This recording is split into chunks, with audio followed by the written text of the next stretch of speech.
Welcome back to my channel YouTube, and Everton have destroyed any hopes that Jurgen Klopp and Liverpool had of the title. Not only that, can Crystal Palace challenge for Europe next season? So we're going to start by Everton beating Liverpool for the first time since, well, the last time Everton beat Liverpool. This is how long ago it was. Mikel Arteta scored for the Toffees.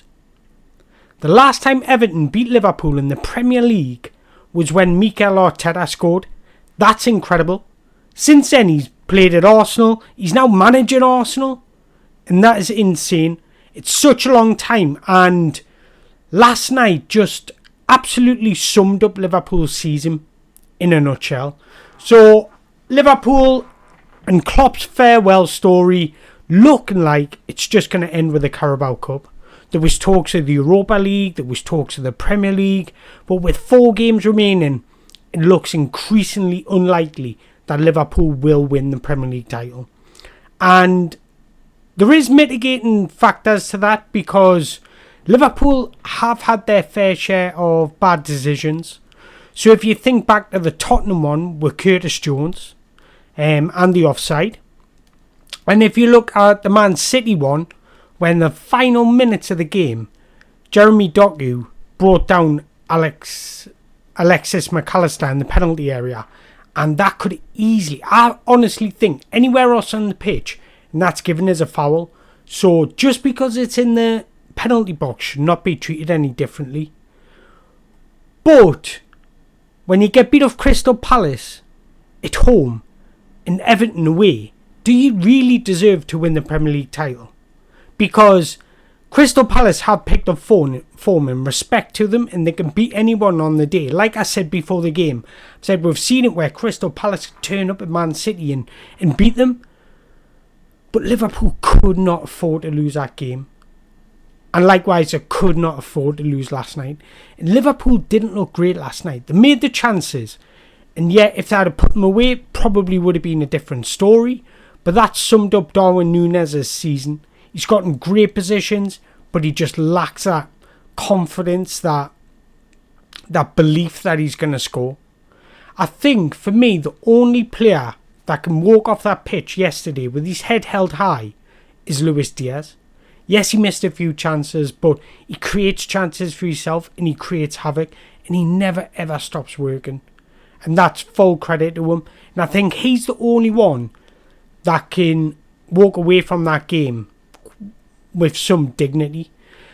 For me, I think Jurgen Klopp got the selection wrong. I don't know why Jarell Quansah didn't start. I think Liverpool look better with him in the side. I think he's young, he's elegant, he's like a Rolls Royce. He's switched on mentally. He knows how to defend and where to be. His positioning's good. He's good on the ball. So with his confidence on the ball, he draws out the opposition, and that allows Liverpool to play through the lines like they do. And I just think he brings more to Liverpool than what Konate does. And I rate Konate, but I just think Quansah just complements Van Dijk and vice versa. I think for Liverpool, the shining light of this season is obviously the youngsters that are coming through. I think Connor Bradley, etc. are exceptional. And I think that's Liverpool's hope moving forward, because without Klopp, any manager you bring in is going to be a risk. I say this about anything. Any signing you make, any manager you bring in is a risk. But on the flip side, Everton were phenomenal last night. And I don't mean phenomenal as in the style of play and how they dominated the game from start to finish. I mean their belief. The attitude, the desire, the fight, the hunger to win. They haven't had that all season, and yesterday they did. And I truly believe it's because their fans got behind them. They stuck by them and they believed in the team, and that give the players a confidence that they'll go out and beat Liverpool. And Dominic Calvert-Lewin has not pulled up any trees recently, and recently he's only been performing maybe 2 or 3 times per season, where he's generally come off the pitch and thought, I dominated that game. But he was exceptional last night. He ran the line, the forward line brilliantly. He was holding up play, he was strong, he was physical, he was causing havoc. And his leap for the goal he's got some leap on him, hasn't he? He's got some jump on him, and that was an exceptional finish. You can see Trent's defending wasn't great, but you know what? That happens. So, where do you think Liverpool go from here? Because, personally, I think with Klopp leaving, although I rate Arne Slot, although I do rate him, I think there might be just a little, not drop off as such, but there won't be progression in the first season. That's my opinion.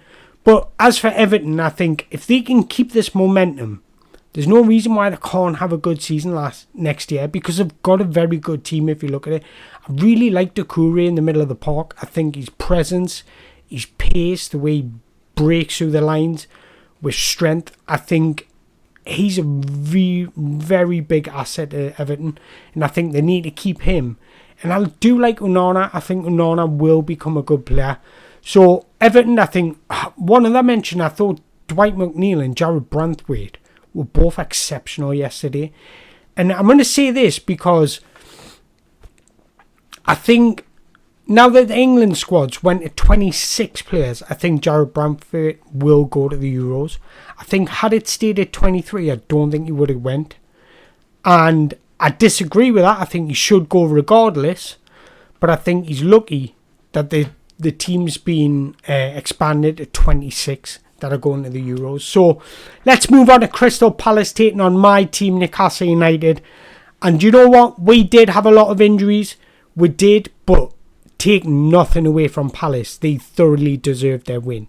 If you look at the injuries we had missing, we had Sven Botman, Lascelles, Lewis Miley, Joe Linton, Nick Pope, Almiron, Joe Willock, Kieran Trippier, Matt Targett, all injured and not available for selection.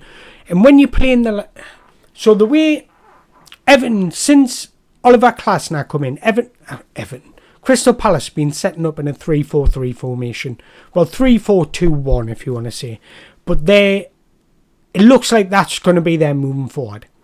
Last week, against Tottenham, Newcastle played a 4-3-3. Last night, we tried to match Crystal Palace and play 3-4-3 and try and match them and go for man for man. But when you have Elliot Anderson as a left wing back and Jacob Murphy as a right wing back and Kraft is a right-sided centre half, it's not going to work. I'm sorry, but that selection was shocking yesterday and it proved in the performance. We could not cope with Crystal Palace. Crystal Palace were brilliant yesterday, and I want to give a big shout out to Adam Wharton. The way he's just transitioned into the Premier League and just slotted into that Crystal Palace team so smoothly is exceptional. And let's not forget, Crystal Palace had their injuries as well. They had the likes of Mark Gui out, Czech Decore, Matthias Franca, Jefferson Lerma were all injured yesterday, and yet they still turned over Newcastle.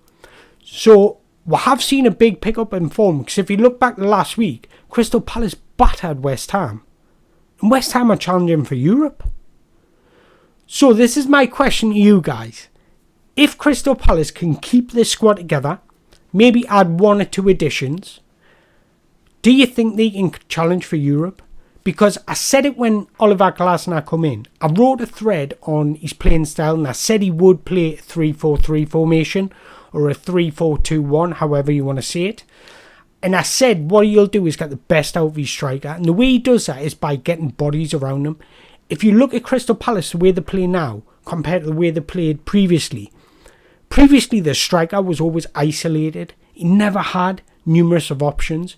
But now you've got Eze running off him, Olise running off him, you've got Adam Wharton coming in close, you've got the 2 wing backs, who was it? Tyreek Mitchell and Daniel Munoz running off him. You've got Jordan Ayew running off him. So you've got a lot more bodies committing themselves forward, and that benefits the striker, and that's exactly what we're seeing last night. So I do actually think Crystal Palace, if they can bring in 1 or 2 additions and fill out the squad, they can challenge for Europe next season. There's absolutely no reason why. They've got a good manager. They've actually got a very good starting 11 when everyone's fit. And if they can just add more squad depth, then there's absolutely no reason why, because they're capable of beating anyone on the day. And I thought Joachim Andersen at the back was absolutely tremendous last night. And I wouldn't actually mind him at Newcastle, funnily enough. But full credit to Crystal Palace for their win. I thought they were brilliant on the day. And like I say, I want to know from you guys, do you think there'll be a drop-off at Liverpool? Because personally, I think with Klopp going, I think Mohamed Salah could actually leave this summer. And where do you replace a player like that? And for Crystal Palace, do you think they can push into Europe? And what do you make of that Newcastle United performance? Because for me, I thought it was below par. I thought it lacked with normal energy. It lacked with normal just spark. We didn't have that spark, whereas Crystal Palace did. So full credit to Crystal Palace. Great win for them. And Man City against Brighton tonight. So we've had Arsenal winning. We've had Liverpool losing. What about City? Are they going to draw? We'll soon find out. But if you're new here, please hit the subscribe button, hit the like button. And yeah, I'll see you tomorrow when we'll review Man City against Brighton.